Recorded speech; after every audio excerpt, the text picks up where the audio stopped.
Et si la guerre qui fait rage au Moyen-Orient, ces incendies de raffineries un peu partout dans le monde, et toutes ces tensions en mer, si tout ça n'était pas juste une suite de hasards, mais plutôt les pièces d'un gigantesque puzzle. Aujourd'hui, on se penche sur une théorie assez audacieuse qui décrypte ce qui serait la grande stratégie américaine pour garder le contrôle du monde.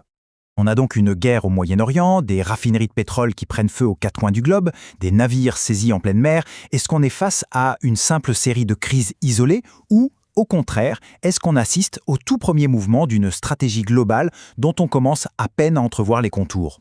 Alors entrons directement dans le vif du sujet. Le contexte est, on peut le dire, électrique.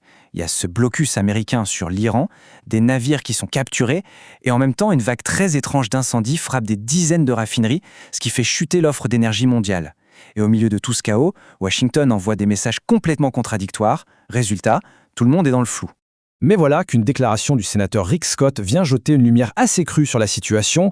La vraie cible, finalement, ce ne serait pas l'Iran, mais la Chine. Ce qu'il suggère, c'est que le but réel, c'est d'asphyxier l'économie chinoise en lui coupant son accès au pétrole. Et ce, même si ça veut dire déstabiliser toute une région. Et ça nous amène à la question centrale. Quelle est donc cette stratégie qui se cache derrière ce chaos apparent? Eh bien la réponse, selon la source qu'on analyse, se trouverait dans un document officiel du gouvernement. Une sorte de pierre de Rosette pour comprendre la politique étrangère américaine d'aujourd'hui. Ce document, c'est la stratégie de défense nationale. Là, on oublie les spéculations, on parle du plan directeur officiel du Pentagone. Et c'est précisément là-dedans qu'on trouverait la logique qui explique non seulement le conflit en Iran, mais aussi bien d'autres choses. Le point le plus important ici, c'est un changement radical de philosophie. On laisse tomber la politique basée sur les alliances et un soi-disant ordre international basé sur des règles pour une approche beaucoup plus directe, centrée uniquement sur les intérêts concrets américains. Les anciennes règles d'engagement, qui pouvaient freiner l'action militaire, sont tout simplement balayées pour ce qu'ils appellent une éthique du guerrier.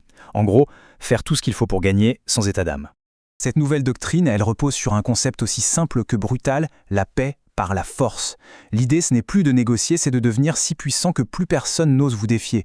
La peur devient un outil pour maintenir la paix. C'est la définition même d'une stratégie hégémonique. D'accord, mais comment est-ce que ça s'applique concrètement, cette paix par la force ? La stratégie se base sur un principe de géographie qui est simple mais absolument redoutable. L'objectif est clair, contrôler les artères du commerce mondial pour contrôler le monde. Avec sa marine, l'Amérique n'a pas besoin de dominer tous les océans. Il lui suffit de contrôler les points de passage stratégiques, ces fameux points d'étranglement. Et là, on voit bien l'ampleur du plan.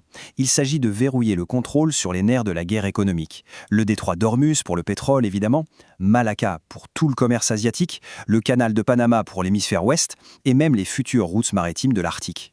Prenons l'exemple de la Chine. Ce graphique est sans appel. 80% de son énergie doit passer par le détroit de Malacca. Ça veut dire qu'en contrôlant ce passage, les États-Unis peuvent à tout moment littéralement couper l'oxygène de l'économie chinoise et la forcer à obéir.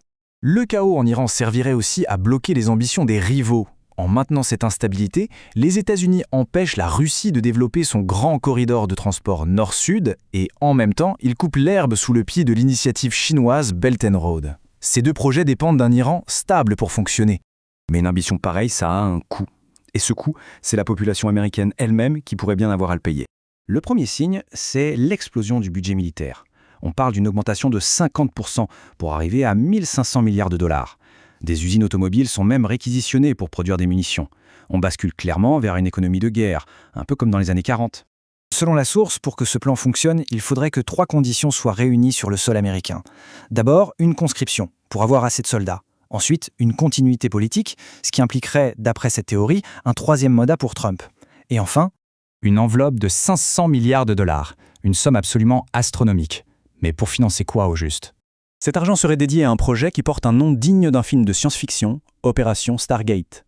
L'objectif, construire un état de surveillance totale, basé sur l'intelligence artificielle, capable d'étouffer dans l'œuf toute forme de contestation. Fini les manifestations anti-guerre, la dissidence serait détectée et neutralisée avant même d'avoir pu s'organiser. Mais malgré l'ampleur de ce plan, la théorie prédit son échec inévitable. Et la menace ne viendrait pas d'un ennemi extérieur, mais de l'intérieur même de l'Empire. C'est là que réside toute l'ironie de la situation.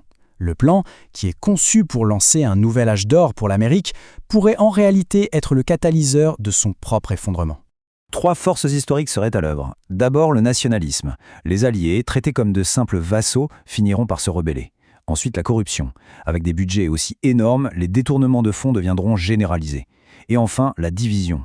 Dans une Amérique déjà très fracturée, les tensions d'une économie de guerre pourraient faire basculer le pays dans un conflit civil. La conclusion de la source est donc sans appel. À court terme, les États-Unis pourraient donner l'impression de triompher, avec leur marine qui contrôle le commerce mondial.